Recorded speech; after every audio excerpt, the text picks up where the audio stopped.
Good morning, friends. Pastor Jason here for our Saturday morning check-in.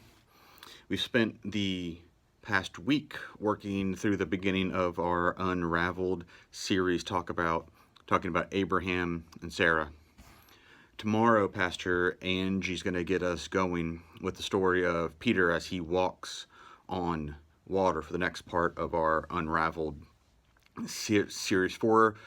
For today, let's consider this a bit of a palate cleanser for us. So something kind of in between. We're not going to jump ahead into Peter. I think we've probably hit enough on Abraham and Sarah. So for our Saturday time together, we're just going to let this kind of just stand on its own.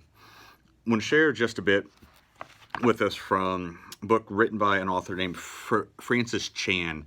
The book is Letters to the Church. It's a couple years old.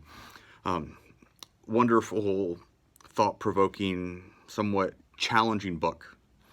But a great read if you're interested in perhaps giving it a borrow or picking up a copy for yourself. Just let me know. But I'm just going to share a few thoughts that are offered up in this book for our time of Saturday checking in.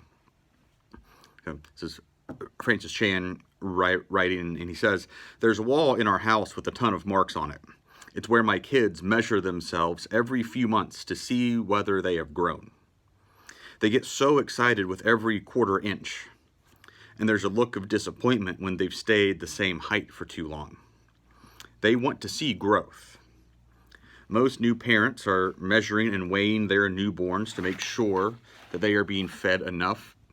If the baby is not growing, they panic and make some serious changes because growth is expected. Why isn't this expected in the church? Week after week, the same faces show up with little to no change in their lives. Insanely, we just keep doing the same things, hoping it will yield different results.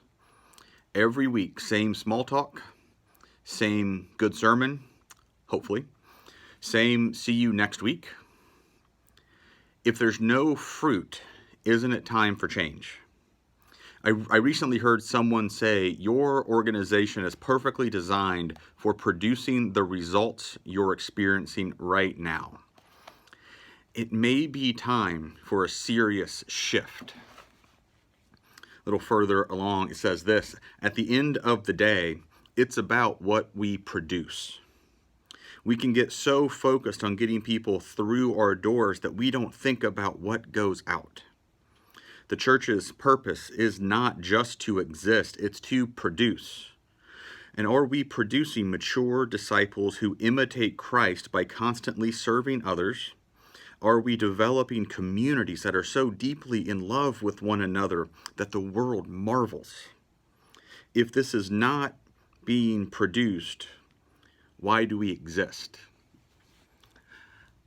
I think there are a bunch of excellent questions there, and that's not meant to be too upfront, too in your face, too challenging for us. Again, this is the palate cleanser between our Unraveled sermons, but I think there are some wonderful things to consider here. I know we're not able to gather in person the way we once were, but are we still doing enough through these videos, through these messages, through these words? Are we reading these scriptures? Are we connecting? Are we digging in? Are we working hard enough in our small groups that we're still sharpening one another and becoming closer and closer to Christ, becoming true disciples?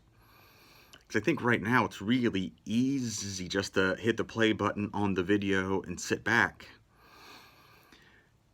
But we got to think about what we're producing. We got to think about who we're becoming in this time. And are we becoming who Christ calls us to be, who Christ made us to be? So I'm going to offer that for your thought, for your consideration today. Again, the book is Letters to the Church by Francis Chan. Looks like it's going to be dry in the morning tomorrow. It's probably going to be a bit warm. We have shade. good Lord willing, we will have a breeze. So 8:30 a.m. out in front of Asbury Chapel. Bring your own chair. If you need some help getting your chair up there, we'll have some folks who can help with that. You can bring a blanket, sit on the ground if you want to. We'll have a couple of extra chairs up there as well if you don't have one. We'd love to see you at 8:30 outside. We'll be streaming as well on Sunday at 10 a.m. on Facebook Live, as we have been. Friends, have a great day. Enjoy your weekend. Be safe, be well. Remember how much that you are loved. Thanks, guys.